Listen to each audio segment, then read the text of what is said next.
Em seguida, a palpação articular, nós vamos fazer a palpação de toda a musculatura que está envolvida no processo de mastigação e também na postura da cabeça, porque nós sabemos que posturas inadequadas vão fazer compressão muscular que podem agir diretamente sobre a articulação temporomandibular. Então nós vamos palpar primeiramente o masseter. O masseter, então, é uma musculatura bastante forte, que trabalha muito em todas as funções, principalmente da mastigação, e é comum a gente ter hipertrofia do masseter em pacientes do padrão braquicefálico e que tenham algum apertamento noturno ou hábito de bruxismo.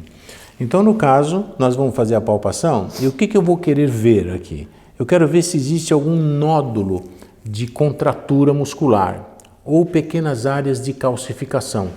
Pacientes que têm uma contratura muito forte do masseter, diminui muito a circulação sanguínea dentro do masseter. Essa contratura produz ácido lático que fica sobre a musculatura e não temos irrigação sanguínea suficiente por causa da compressão para remover esse ácido lático. Então podemos ter pequenas áreas de microcalcificações dentro do músculo que só vão piorar o quadro do apertamento, o quadro da hipertonicidade do masseter. Então essa palpação, em primeiro lugar, ela é bastante suave sobre a parte superior e depois nós vamos pedir para o paciente abrir a boca, fechar e apertar. Fecha e aperta com força agora. Isso, como se estivesse com raiva, mordendo mesmo. Relaxa, aperta. Então nós vemos uma hiperatividade da zona posterior do masseter. Deve estar bastante relacionado à função de apertamento. Quando o paciente faz bruxismo, que é lateralidade, a relação do masseter não é tão grave, porque os músculos que mais vão trabalhar serão os pterygoideus, que nós daqui a pouquinho vamos palpar. Então o masseter precisa ser palpado para avaliar se existe esse processo. Alguns pacientes têm dificuldade de abrir a boca.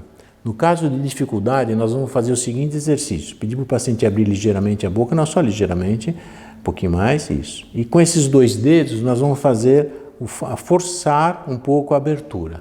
Pode fechar.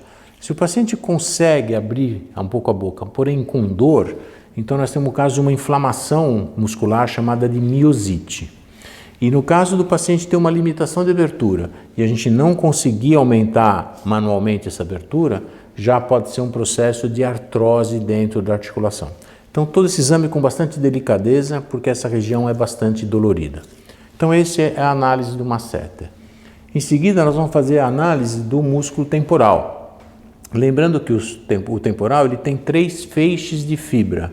Tem as fibras verticais, as fibras oblíquas e as fibras horizontais. A avaliação do feixe vertical é o correspondente ao masseter. Nós costumamos falar que o temporal é o cérebro da mastigação e o masseter faz a força bruta. Então, quem comanda a ação do masseter é o temporal. Então, se o paciente tiver dor ou contratura nas fibras verticais do temporal, podemos estar relacionado com contatos prematuros excêntrica.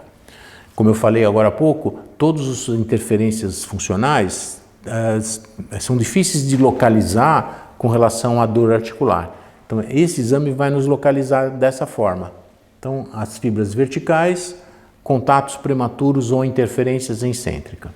As fibras oblíquas, na palpação, o paciente faz os movimentos de lateralidade durante a palpação e se houver dor ou contratura dessa musculatura, provavelmente nós teremos interferências nos movimentos de lateralidade.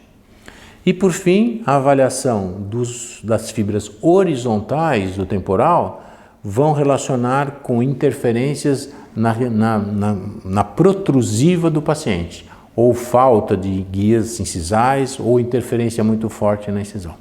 Então o masseter e o temporal são os músculos mais importantes e mais fáceis de serem palpados e nos dão muita informação sobre a localização de possíveis ou supostas interferências.